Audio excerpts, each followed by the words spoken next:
Hi, in this video I'm going to talk about 10 things you need to know about basic slide guitar technique. I'm going to keep it very basic and simple, so if you're starting out playing slide guitar, this is 10 things you need to know about technique.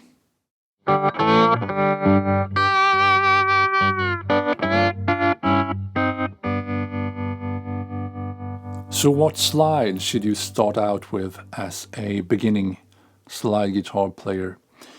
Let's talk about material first. There's glass, there's steel, ceramic materials, brass. I don't think this should be you shouldn't worry too much about material. Most of them will sound about the same. I'm sure some people would disagree with this, but steel is a little bit brighter. But other than that, they will sound pretty similar. Avoid plastic at all costs, though. That's not an acoustically good material. What you should worry more about is weight. I would start with a light slide. Glass is usually pretty light, and a light slide is easier to control in every way as a beginner. And other than weight, you should check out the size, the inner size.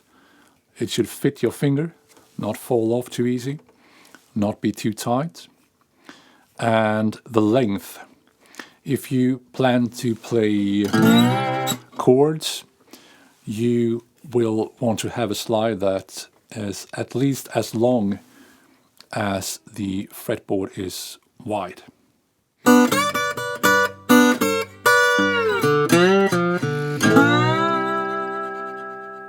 I have seen people play with the slide on their pinky, on their ring finger, even on the middle finger, and occasionally with the slide in the palm of the left hand. But I would suggest you put the slide on the pinky. And the main reason for that is if you have the slide on the pinky, you have your other three fingers available for playing chords and general fretting around the fretboard.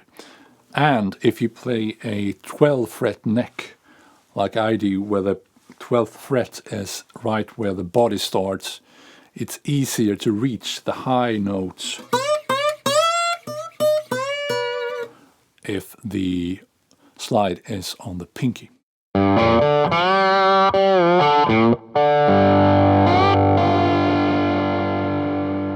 Obviously, when you play non-slide guitar, you put your left-hand fingers in between the frets. When you use a slide, you have to put the slide right above the fret. That is above the fret wire, the metal wire. Otherwise, you will not be in tune.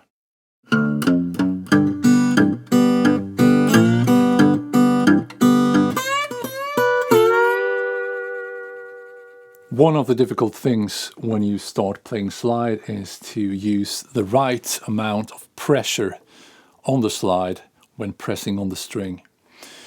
So how hard should you press? That depends on quite a few factors. The weight of the slide. A heavy slide, obviously, you can't use as much pressure as with a light slide. The gauge of the strings. A thicker string can take more pressure. And the action of the strings, how high the strings are from the fretboard. High action, more pressure. Low action, less pressure. Let's listen. If I press very lightly, we get that sound. Obviously, that's not what we want. If I press a little bit harder, that's a nice sound. And if I press too hard, I will hit the fretboard and the frets. And we don't want that. It's also dependent on if you're playing down here, where the action is usually lower, or up here. You can use a bit more pressure there. So the right amount is usually less than you would think.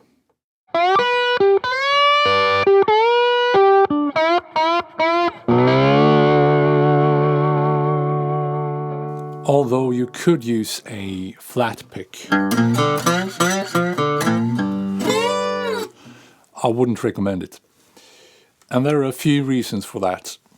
If you use instead your fingers, you have a lot of an easier time doing all the muting you will need to be doing. You will also have the ability to play a bass line while you play a melody on top of the bass line. And that kind of stuff is prevalent in blues. So I recommend you use your fingers, and if you want to use a pick, I like to use a thumb pick to give the bass notes some oomph and power.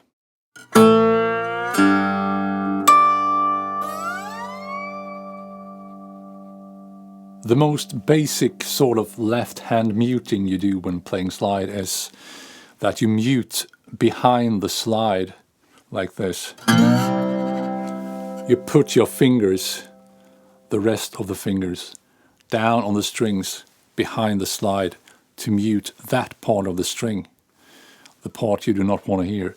If I don't mute like that, we have this part of the string ringing that we want to hear, but we also have the other part of the string.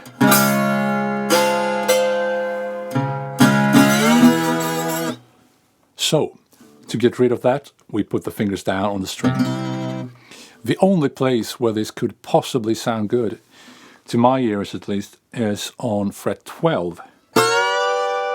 Because there we have the same pitch on this side as on this side. So for effect, you could use it there, but other than that, mute behind the slide.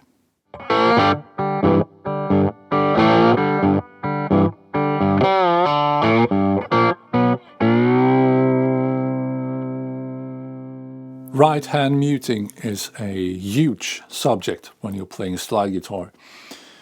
I'm going to keep it very short and simple in this video though.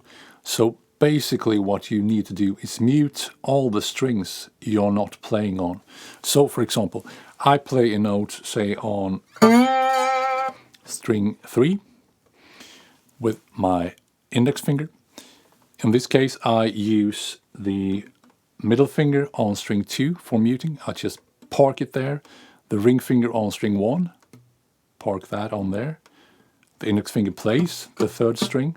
So now we have muted the top 2 strings, the third string we are playing, and the bottom 3 strings I lay my thumb over. So no other string can make sound. And if I play on another string, I'll have to move this around. Right hand muting, very important.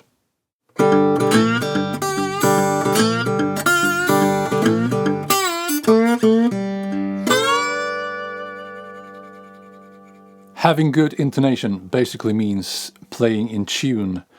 When you play slide guitar, you have access to a whole lot of notes that are not in tune.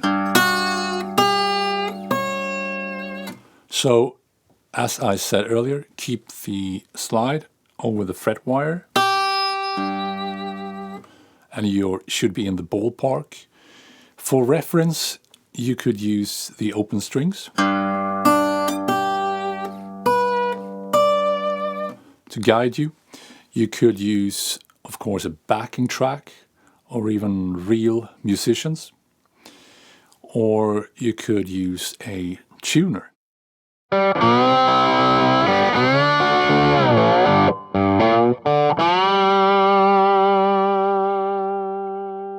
Vibrato, as you probably know, means shifting a note in pitch, up and down, like this. And when you shift the pitch, move between the correct pitch and a slightly lower pitch. Don't use the correct pitch and a higher pitch. That doesn't sound very good. So the correct pitch, down to a lower pitch and back. And a vibrato can be fast or slow. It can be narrow or wide. And any combination of those. And to get this vibrato, I move my hand sideways. I still keep my thumb in the same place. That doesn't move. And this is long time work. Getting a good vibrato will take a long time. I'm still working on it.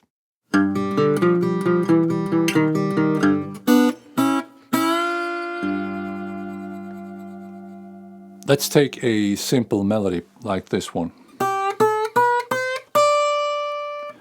If we play that on slide guitar, we likely would like to add some slide flavor to it. That could sound like this. I slide into the first one, I slide into the last one, and I also added some vibrato on the last one. If I overdo it and add slide into all of them, that doesn't get better because it's more. And the same goes for vibrato. Keep it tasteful. Don't overdo the slidisms.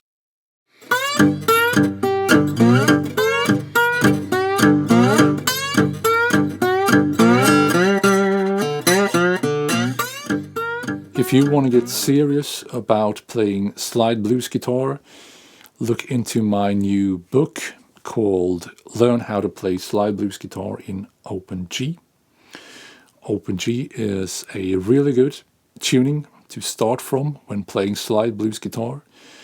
Every music example in this video was recorded using Open G. So check out that book. I'll put a link in the video description to the book.